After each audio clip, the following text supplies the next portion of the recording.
देश में एक बार फिर कोविड-19 के मामले तेजी से बढ़ने लगे हैं, जिसने स्वास्थ्य विभाग की चिंता बढ़ा दी है। पिछले लगभग 2 सालों में लगातार कोविड-19 के नए वेरिएंट सामने आ रहे हैं। कुछ समय पहले भारत में कोरोना का नया वेरिएंट XBB 2 राज्यों में दस्तक दे चुका है। हेल्थ मिनिस्ट्री की ओर से जारी किए गए आंकड़ों के मुताबिक भारत में पिछले 24 घंटे में 949 नए कोरोना वायरस संक्रमण के केस सामने आए हैं। इसके साथ ही इंडिया में कुल एक्टिव केसों की संख्या 11,191 हो गई है। केस लगातार बढ़ने के बाद कई एक्सपर्ट चौथी लहर की आशंका भी जता रहे हैं।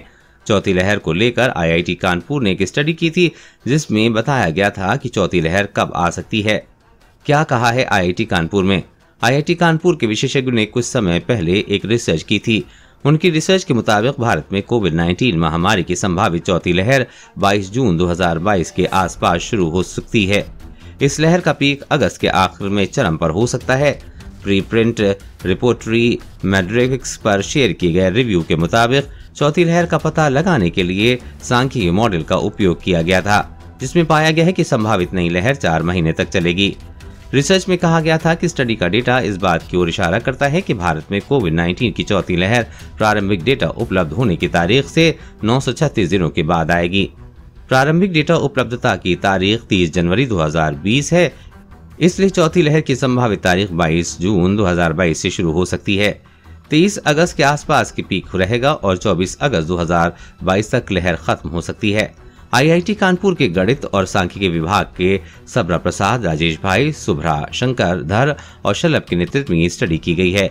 इस स्टडी से पता चलता है कि चौथी लहर की गंभीरता देश भर में कोरोना वायरस के नए वेरिएंट और वैक्सीनेशन की स्थिति पर निर्भर करेगी।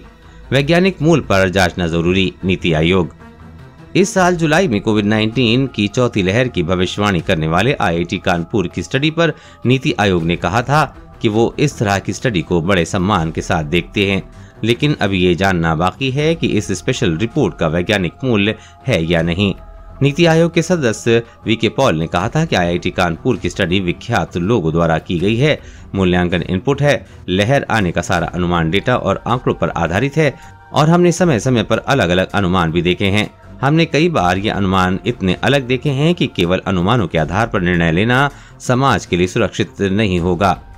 सरकार इन अनुमानों को जिस सम्मान के साथ देखती है, क्योंकि ये प्रतिष्ठित लोगों द्वारा की हुई रिसर्च है। कोरोना वायरस और कोरोना वैक्सीन से जुड़ी हर अपडेट पाने के लिए चैनल को सब्सक्राइब करें।